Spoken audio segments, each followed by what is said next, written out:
Bienvenue à toutes et à tous, je suis Marius, j'espère que vous allez bien. Ah mais là les gars, Oda n'a plus le time. La fin de One Piece se fait de plus en plus ressentir. Mais clairement, ce qui se passe en ce moment est complètement dingue. Et clairement, c'est pas terminé, on va encore avoir des révélations de dingue. Waouh, tout simplement incroyable ce chapitre, j'ai trop hâte de voir la suite en fait. Tout le monde a hâte. Enfin bon, on ne va pas tergiverser plus longtemps et tout de suite rentrer dans le vif du sujet. Mais avant ça, bien évidemment, vous avez l'habitude, on va dire un mot sur la première page. Bon, suite des mini-aventures du Germain, évidemment. Ici, on a Katakuri et Owen qui se battent à cause du gaz hallucinogène de César. Qu'est-ce que vous êtes en train de faire à Katakuri, là? En tout cas, je pense que cette mini-aventure ne va pas tarder à se terminer. Je le pense sincèrement. De toute façon, le Germain et César vont quitter Whole Cake. C'est plié, donc voilà, ça c'est bientôt terminé à mon sens. Le chapitre a commencé avec Marco qui retourne sur l'île du Sphinx avec l'aide de l'équipage de Shanks. Ensuite, nous avons eu un flashback qui se passe après que Ryukugu ait quitté Wano. Yamato explique à Luffy, Zoro, Sanji et Jinbei que l'attaque de l'amiral lui a fait réaliser que des gens plus puissants essaieront d'envahir Wano, raison pour laquelle elle a décidé de rester à Wano pour le moment. Alors autant vous dire que Sanji était dégoûté, aussi dégoûté que moi, mais néanmoins je comprends totalement le raisonnement de Yamato. Il faut protéger Wano après tout, et elle n'a pas tort sur ce point. Des gens bien plus puissants essaieront de prendre possession du pays, même s'il est toujours fermé à l'heure actuelle. Et puis de toute façon, le fruit du démon de Yamato nous disait en gros qu'elle allait y rester, quand on y pense. Enfin, ne t'en fais pas Yamato, hein, je t'aime toujours, ça ne changera jamais. Ensuite, nous avons eu Marco qui est arrivé voir Luffy avant de quitter le pays. Les Mugiwara sont supposés se rendre également à l'île du Sphinx et retrouveront Marco là-bas. Mais j'ignore pourquoi, j'ai un étrange pressentiment d'un coup. Je ne saurais vous dire, mais j'ai un étrange pressentiment. En tout cas, à coup sûr, Weeble va débarquer. En tout cas, si le Mugi vaut bien l'île du Sphinx, et ben Weeble sera le principal antagoniste de cet arc, à mon avis. Nous avons ensuite eu un autre flashback, et cette fois-ci, cela concerne ce qui s'est passé à Amazon Lily. Alors, en gros, on apprend que Barbe Noire parlait du fruit du démon de Hancock la dernière fois qu'on l'a vu. Vous vous souvenez, il avait dit pas question que je laisse ça à la marine. Et ben, en gros, il parlait de son pouvoir. Le fruit d'Hancock, il est clairement particulier, il n'y a aucun doute à voir là-dessus, et il est extrêmement puissant. Hancock est extrêmement puissante. Alors, en plus de la marine, il y a aussi l'équipage de Teach qui est venu foutre la merde. Les gars, s'il vous plaît, essayez d'imaginer 2 secondes Barbe Noire avec le Méronomi, s'il vous plaît. Non mais, essayez 2 secondes. Et rien que d'imaginer ça, moi, ça me fout des cauchemars. Quoi qu'il en soit, les nouvelles primes d'Hancock et Teach nous ont été révélées. Alors, la prime d'Hancock est de 1 659 millions de berries, et celle de Barbe Noire est de 3 996 millions. Ouais, c'est super cool. En tout cas, la prime d'Hancock est méritée. De plus, Barbe Noire nous en apprend plus sur l'incident de Rocky Port. En gros, l'implication de Koby dans cet incident a en quelque sorte permis à Barbe Noire de renverser Wang Zi, ancien membre de l'équipage des Pirates Rocks, et aussi, ça lui a permis de conquérir la ruche. C'est très intéressant, franchement c'est très intéressant et je me demande si on verra un jour à quoi ressemble ce fameux Wang Zi. Et il faut pas oublier, il y a aussi, comment il s'appelle le deuxième? Hache d'argent. Ouais, en tout cas ce serait cool de voir à quoi il ressemble. Ensuite, nous avons Silver Rayleigh en personne qui a débarqué à Amazon Lily pour mettre fin au conflit. Et ça a marché. Oui, ça a marché. Mais je me pose sincèrement une question les amis. Mais comment se fait-il que Teach soit reparti sans le fruit d'Hancock? Parce que clairement, s'il voulait vraiment le fruit, il serait resté, il y aurait eu vraiment un bain de sang là. Mais là, il est parti, sans problème, au calme. Pourquoi? Alors, peut-être qu'il ne convoitait pas réellement le fruit d'Hancock et tout ce qu'il essayait de faire, c'est de capturer ou de tuer Hancock pour pas qu'elle tombe entre les mains de la marine et donc son pouvoir, évidemment. Donc peut-être que c'était ça le but. Soit la recruter, la capturer ou la tuer.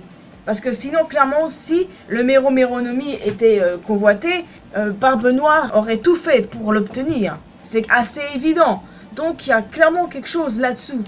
Je sais pas, peut-être que je me plante, mais bon, je pense qu'il y a moyen que ce soit un truc comme ça. Et puis de toute façon, Rayleigh, et même si il est âgé, reste quand même puissant, donc il protégera Hancock. Mais bon, est-ce que ce sera suffisant? Parce que techniquement, Hancock est resté sur son île, là. Oh, c'est un petit peu dangereux pour elle. Donc allez savoir ce qui va se passer avec elle dans le futur. Mais voilà, quoi, je pense qu'il y a peut-être eu un espèce de marché, entre guillemets, entre Teach et Rayleigh, qui fait que Rayleigh lui a peut-être dit je ferai en sorte qu'on ne touche pas à Hancock. Et avec cette garantie, Teach est reparti sans faire d'histoire. Ça paraît bizarre connaissant le caractère de Teach, son personnage et tout, mais je sais pas, j'essaye de trouver un scénario qui concorde.